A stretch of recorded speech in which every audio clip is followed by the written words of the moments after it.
Hey everybody, it's Carpo. For those of you who aren't familiar, with frankincense and myrrh, I thought I'd make a quick video about them because I've been into, various scents and smells for, a long time. Well, that sounds kind of funny, but I really enjoy the certain mood and vibrations that certain smells bring. And often we hear about frankincense and myrrh in biblical lore, and a lot of people just don't quite know what it is. But what it is it's fossil. It's a tree sap. Amber is fossilized tree sap. Well, myrrh is basically, and frankincense are basically just hardened tree sap that are still off the trees. And they've actually been kind of over harvested, and now to find really good stuff, you have to shop around. I've ordered some like 5-6 years ago, and I was just going through it, and I figured I'd just kind of share it with you to see what it was all about. What we have is this is sweet myrrh. This is a different kind than the kind I was going to show you, but it comes in these huge bulbous chunks, and they're basically chunks of bark / sap, and that's the sweet myrrh. Apopanax Cheronium. This stuff, though, this is the Peruvian myrrh, and you can see it here. I'll turn it up to the light so you can see, but that doesn't work as well. Anyway, it's semi-transparent, and it looks like a rock basically, and this is a really cool piece. It almost looks like a piece of quartz, just the way it's growing. Very interesting. It's beautiful stuff. When you burn it, this stuff is really lightweight, but when you burn it, the smell that comes from burning myrrh is so phenomenal.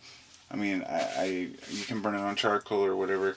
I know a lot of people don't like to see people using tinfoil, but this is the method that I use when I just want to quickly fill a room and I don't have anything else. I don't have a burner that works at the moment, so you just fill this thing up like that.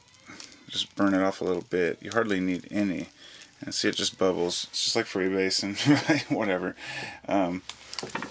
That little bit right there will put off a ton of smell. I don't have any frankincense at the moment because I'm out and I love the stuff. But these chunks right here, these chunks of Peruvian, they'll just burn and they'll put off the most beautiful scent. That's nice. It's really nice. It's really nice. And when it's ground up fine, it's just wonderful. You can, the best way to do is use a charcoal burner. So I also have this stuff. This is the Copal incense, and it's a completely different type, but it's the same kind of scenario.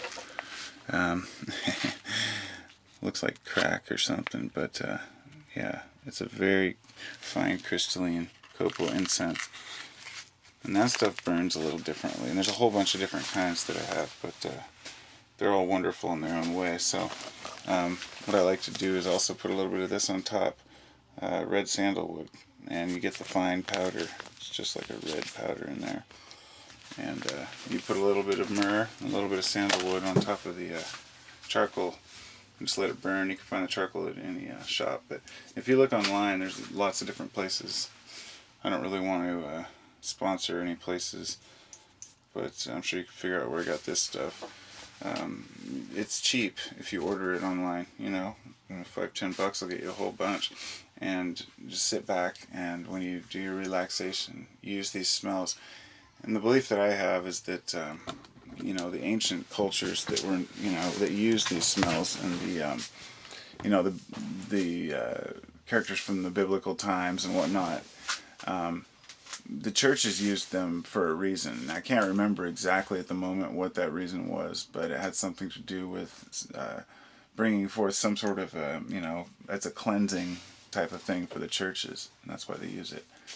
So I'll have to look more into it, and maybe I'll type a link if I can find one on there. But wonderful stuff, and my belief is that if smells have been used through history by other people in the collective consciousness, then the ability that they have to help you with the same purpose is just inherent within, the fact that the collective has had such an effect from it. So, in other words, if you're using the same smells that other people use to meditate, then it might help you.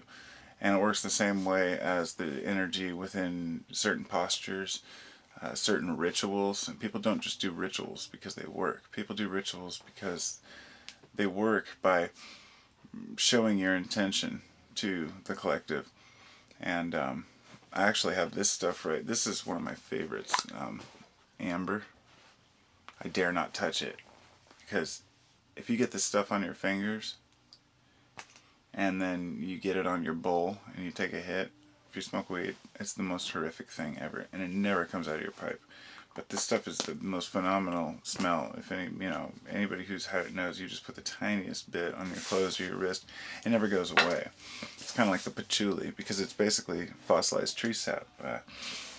It's crystalline tree sap, and it just stays forever. I had a bag that I had patchouli on for like 20 years, and I found it the other day, and I was like, geez, it still smelled like patchouli. So these organic compounds have a residual effect, and the really strong saps have a historic purpose and use within all churches and cultures.